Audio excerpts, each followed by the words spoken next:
السلام عليكم ورحمة الله وبركاته، ازيكم حبايبي؟ يا رب تكونوا بخير، كل سنة وانتم بألف خير يا رب. سنة سعيدة عليكم وعلى كل حبايبكم. ان شاء الله النهاردة هنعمل مع بعض شوية زينة للحبايب المتأخرين زي حالتي كده. اول حاجة هنعمل ايه؟ هنعمل الهلال بطريقة سهلة جدا وبسيطة، مفيش اسهل من كده ومش مكلفة. بنجيب أي كرتون عندنا، ويستحب إن الكرتون عندك تكون سميكة شوية، تكون كرتونة تقيلة أو سميكة، سواء كرتونة بقى من اللي موجودة عندك في البيت أو لو كرتونة هتشتريه من بره. بجيب بقى كده طبق أو صينية، وببتدي أرسم الهلال بتاعي زي ما موضح في الفيديو كده. بتعملي على دايرتين في قلب بعض، توسعيها او تضيقيها على حسب انت ما انت عايزه الهلال.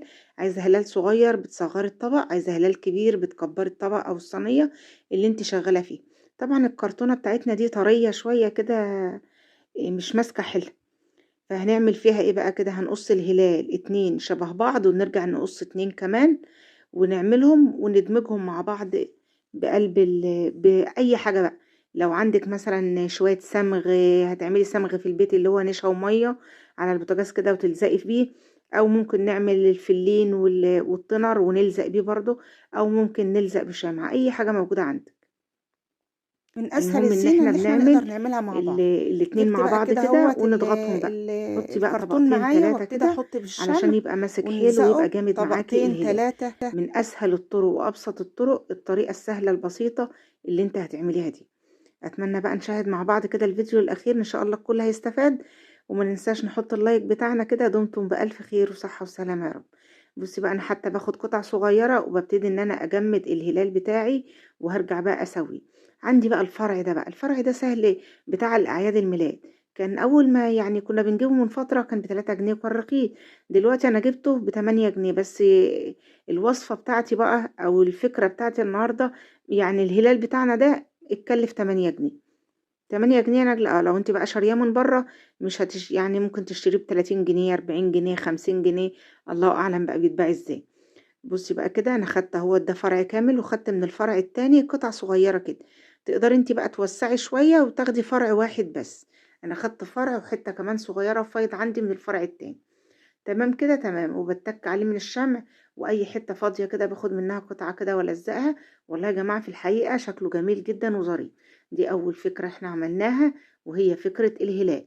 ممكن نعمل نجمة بنفس الشكل، ممكن نعمل نجمة بنفس الشكل. عندي بقى كده ورق ستيكر. انا ما اشتريتش حاجة، الحاجات اللي عندي دي كلها عندي من السنة اللي فاتت. ما اشتريتش الا حاجات بسيطة خالص السنة دي. يعني الفرع اللي هو الزينة المذهب ده، والستيكر ده كان من السنة اللي فاتت برضه، كان على السعر القديم. وببتدي بقى ان انا هاخد منه كام قطعة كده ونشتغل. هنعمل ايه بقى؟ هنعمل طابلون. جبت كرتونة برضه، كرتونة عادية خالص من كرتونة الزيت او كرتونة المكرونة، وببتدي ان احنا نسويها مع بعضها كده. جبتها وسويتها كده، وبعد كده ببتدي اخد بقى جزء من الستيكر معايا، وابتدي ان انا افرغه. بتقيسيه، بتاخديه على قد المقاس. انا قسته دلوقتي اهو، ببتدي افرغه اهوت. قمت جايه حطاها معايا، وبتيجي بقى هنا على الحروف وبتفتحي فتحات صغيره معاكي اهيت، علشان لما تيجي تتني الطابلوه على بعضه، اللزق تتنيه على بعضه على الكرتونه كده ما يبقاش مكلكع معاكي. سهل وبسيط، وهيدي شكل حلو معاكي جدا. كل اللي يجي يقول انا اللي عاملاه يقول لك يعني لا، ده انت شاريهم جاهزين من بره. حاجات سهله وبسيطه يا جماعه. انت هتجيبي الرول بتاع الستيكر ده، ممكن تجيبي بتاع 50 جنيه، 60 جنيه، على حسب ما انت هتجيبيه، وتقدري تشتغلي بيه. طبعا انا ما عنديش الرول، وعندي مفارش قديمه بلاستيك، اللي هي اللي احنا كنا بنحطها في التلاجة، بنحطها على الترابيزه، ممكن برضو تعملي بيها وتلزقها بالشمع. تمام كده، تمام. باخد قطعة بقى صغيرة واغلف الظهرية بتاعتنا اهيت بنفس الشكل.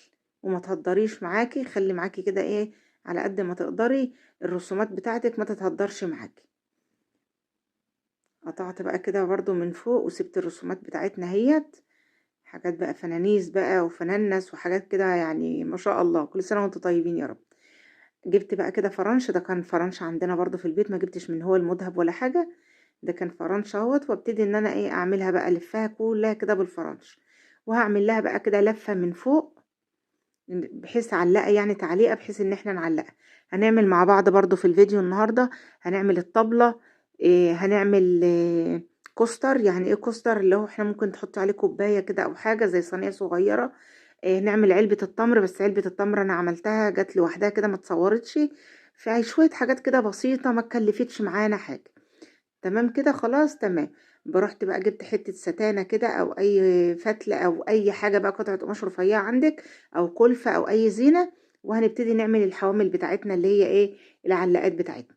بُصّي بقى ده الكوستر أهوّة، ده غطا علبة دهان أهوّة، وجبت بقى قطعة من معايا، قطعة لزق برضه sticker، وقُمت جاية بقى قايساها وهاعملها زي ما حضراتكم شايفين كده.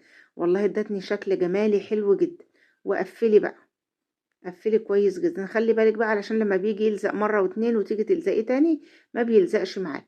أنا قفّلته أهوّة، وابتدي أجيب رسمة تانية في القدّام وأعمل بقى رسمة مدوّرة كده علشان ما يبقاش مكلكع ولا حاجة أهو.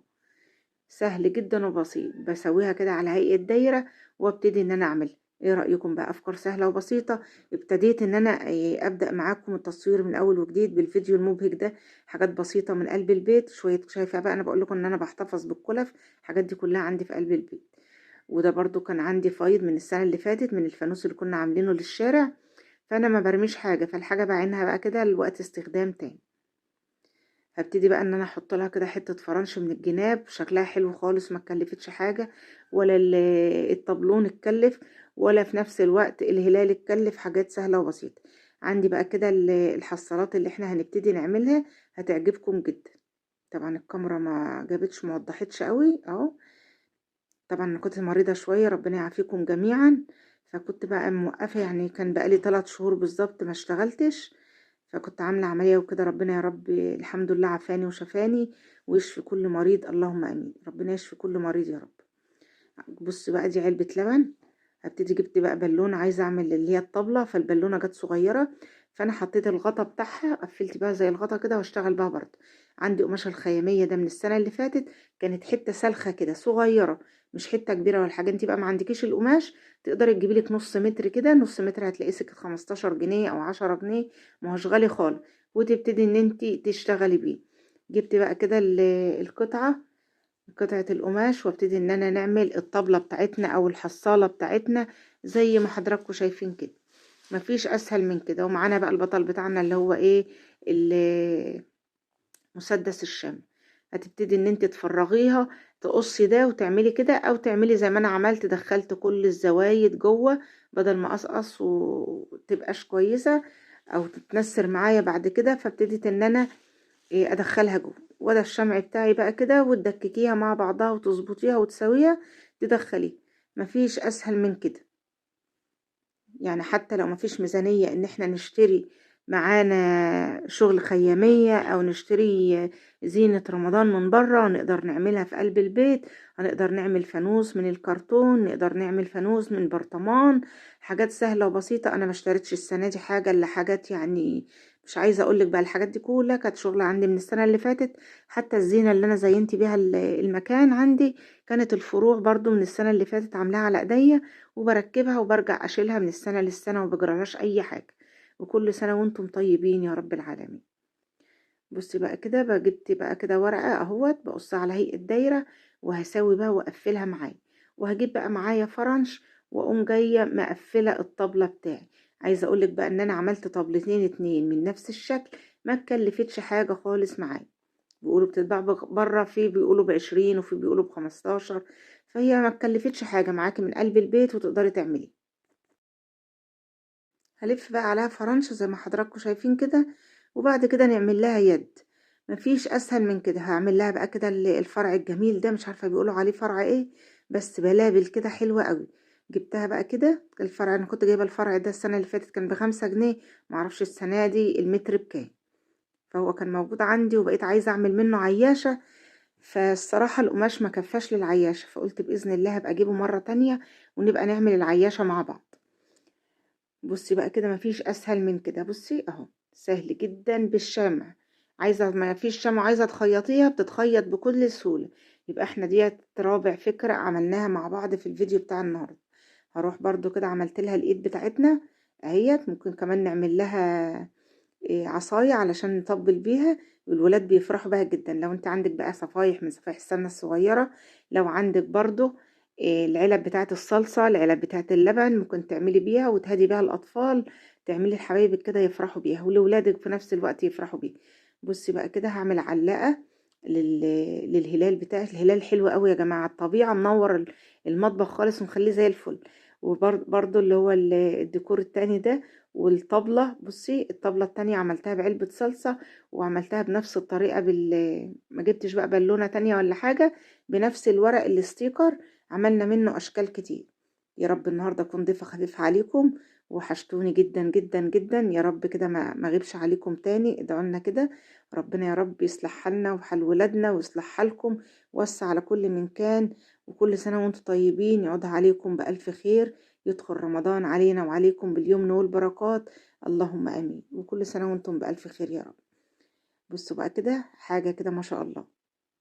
مش عايزة اقول لكم اننا افتكاسات وان انا عملت كل حاجة، لا كلنا بنتعلم من بعض. طبعا انا شفت الافكار دي في قنوات تانية كتير، يعني وابتديت ان انا قلت اعمل، يعني احنا ما نعملش زيها ليه؟ فنعمل زيها ونوفر ان احنا نشتري الحاجة جاهزة من بره وحاجات قديمة معايا من قلب البيت. ان شاء الله هنبقى مع بعض. طبعا انا بادئه الفيديوهات متأخر لاني كنت تعبانة زي ما كنت قايلة لحضراتكم. الحمد لله عدت على خير، فترة كده عصيبة وعدت، وكل سنة وحضراتكم بألف خير يا رب.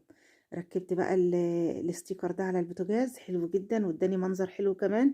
وكمان طبعا بس اوعوا تحطوا الهلال وانتوا بتطبخوا، شكله جميل. والزينة بتاعتي وده الطبلة، دي طبلة ودي طبلة، ما شاء الله حاجة كده يعني من ما فيشي بجد، بتدي بهجة وبتدي روح وبتدي فرحة للولاد في قلب البيت.